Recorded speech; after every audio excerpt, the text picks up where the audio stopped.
I want you to think about how you learned to ride a bike. The chances are like very little that you actually just got on a bike, started riding it perfectly. Like probably like zero. More likely what happened is that you fell a lot. And let's be honest, like for me at least, when I learned to ride a bike, I was small and I was a really bad driver. Like I fell a lot and hurt myself a lot. And that's the thing. And it's also the same with walking. You learn to walk by falling over all the time. One thing I can't get my head around is that when we talk about business context, most people see it as bad if you fail. And I want to go into one of these topics today, which regards A/B tests. Most of the time, when we have a test that fails, our clients are upset. And understandably in the first second, because they're like, well, we lost money. And like, why should we keep testing? Like, what did this test bring us? And I brought an example today where I really want to show you how testing actually is very similar to starting to learn a bike, and how in the long run actually is going to help to make more money. And actually the tests that are going to lose and the tests that are going to fail are the best opportunities you have in the long run to make more money. So I've got an example from Snocks. Some of you might know that brand. Is a socks brand from Germany. We've been working with them for a little bit over 5 years now, 5.5 years, still working with them. We're doing all the A/B tests. And the first time we tested this feature I'm going to show you was like 2.5 years ago. And here's the problem. Snocks expanded the entire product assortment a lot, from pretty much mostly men's clothing to women's clothing. So they had a bunch of ads running. People got directly to the product page, but obviously they didn't buy instantly. So a lot of the people started to search.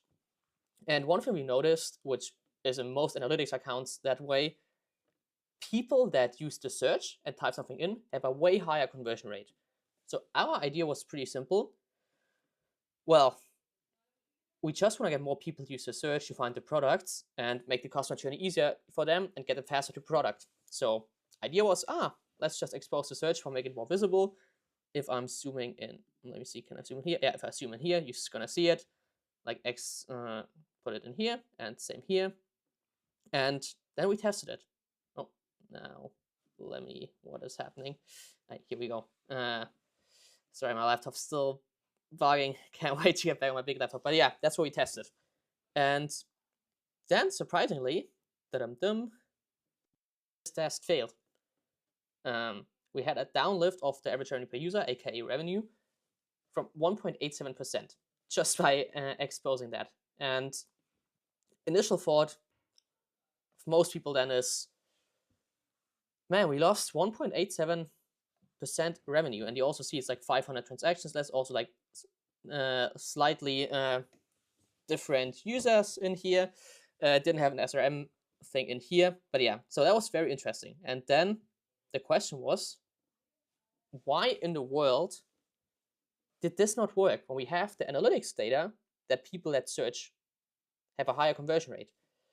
And this is now where the failing and learning from failures really starts. Because you have to figure out, why did people that use the search convert, like that use maybe that saw the exposed search. And then what you're going to do here, quite simple. You're going to do things like hotjar heat maps or session recordings.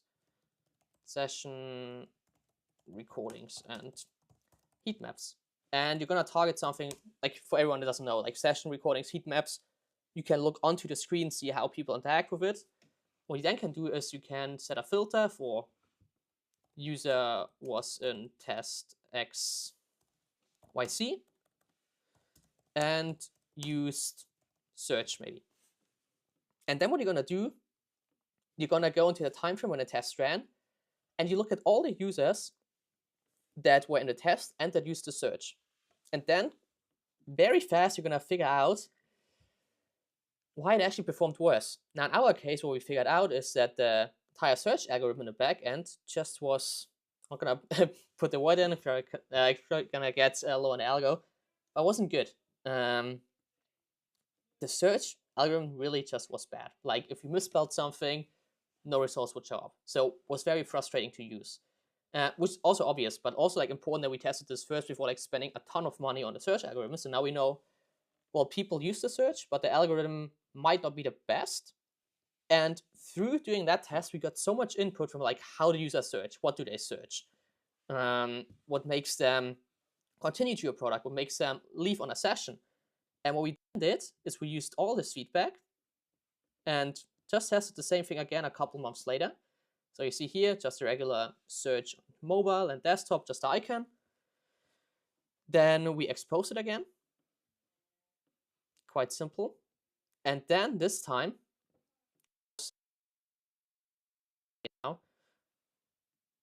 we actually got a winning test out of it. And we only made some slight changes to the search algorithm, like misspellings, and like slightly upgraded it so all these annoying things wouldn't happen anymore. And suddenly, this first test that initially lost us 2%, almost 2%, now made us 1.1%. So that's the thing. Now, if we would keep going, if we would test a new search algorithm and it would fail again, would be great, because then we exactly know what not to do and we can do the other thing and the things that the users actually want to do to increase revenue. And that's what I want you to think about today. What tests did you have in the past that performed bad, where you felt like, oh, we lost money on that?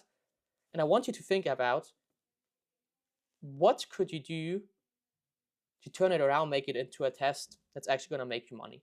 If you struggle with that, I think I'll put it down here, yeah.